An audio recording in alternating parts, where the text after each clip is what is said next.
Hi అండి, అందరూ ఎలా ఉన్నారు? బాగున్నారా? ఈరోజైతే మీకు ఒక షార్ట్ అండ్ స్వీట్ స్టోరీని అయితే చెప్తానండి. వీడియోని లాస్ట్ వరకు చూడండి, మీకు ఏమైనా యూజ్ అవ్వచ్చు. ఇంతకీ స్టోరీ ఏంటంటారా? ఇది చూసారా? ఇదైతే మా ఓల్డ్ ఫ్రిడ్జ్ అనమాట. ఇది చాలా చాలా ఓల్డ్ అయిపోయిందండి, వర్క్ కూడా అవ్వట్లేదు అసలు. మరి వర్క్ ఆన్ ఫ్రిడ్జ్ ఎందుకు ఉంచడం, అమ్మేయచ్చు కదా అని డౌట్ రావచ్చు మీకు. ఈ ఫ్రిడ్జ్ అయితే మా డాడీ గుర్తండి. మా డాడీ అయితే లేరండి, ఆయనకున్న ఫ్రిడ్జ్ కాబట్టి ఆయన గుర్తుగా ఉంచుదామని చాలా ఇయర్స్ అయితే అలానే దాచాము.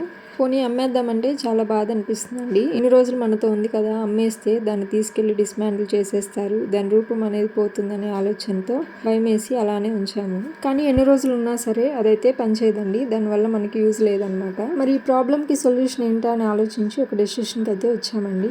అదేంటంటే ఈ ఫ్రిడ్జ్ని అయితే అమ్మేసి ఆ వచ్చిన డబ్బులతో ఏదైనా వస్తువు తీసుకుందామని అనుకున్నాము. అలా ఫ్రిడ్జ్ని అమ్మేసిన డబ్బులతోనైతే యాగారో కడాయిని అయితే తీసుకున్నామండి. ఈ కడాయి అయితే మన యూట్యూబ్ వీడియోస్కి కూడా యూజ్ అవుతుందని ఇలా ఆలోచించి తీసుకున్నామండి. అలానే ఈ కడాయి అయితే ఫ్రిడ్జ్ అమ్మేసిన డబ్బులతో తీసుకున్నాం కాబట్టి దీనికి ముద్దుగా ఫిజ్జు అని పేరు పెట్టామండి. ఈ క్యూట్ ఫిజ్జుని అయితే డైలీ వాడతాం కదండి, చూసినప్పుడల్లా ఫ్రిడ్జే గుర్తొస్తుంది అనమాట. బాగుంది కదా ఐడియా. ఈ ఫ్రిడ్జ్ ఉన్న రోజులు మనకి చాలా యూజ్ అయిందండి, కానీ అది వెళ్ళిపోతూ కూడా మనకు ఒక జ్ఞాపకాన్ని మిగిల్చి వెళ్ళింది. మీకు ఇలాంటి మెమరీస్ ఏమైనా ఉన్నాయా? ఉంటే షేర్ చేసుకోండి.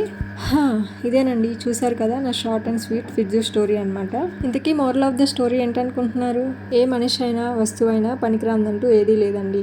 ఏదో ఒక విషయంలో వాళ్ళతో ఏదో ఒక ఉపయోగం ఉంటూనే ఉంటుంది.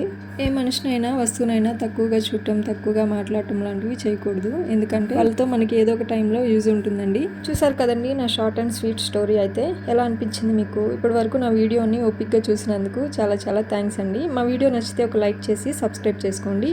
థ్యాంక్ యూ అండి.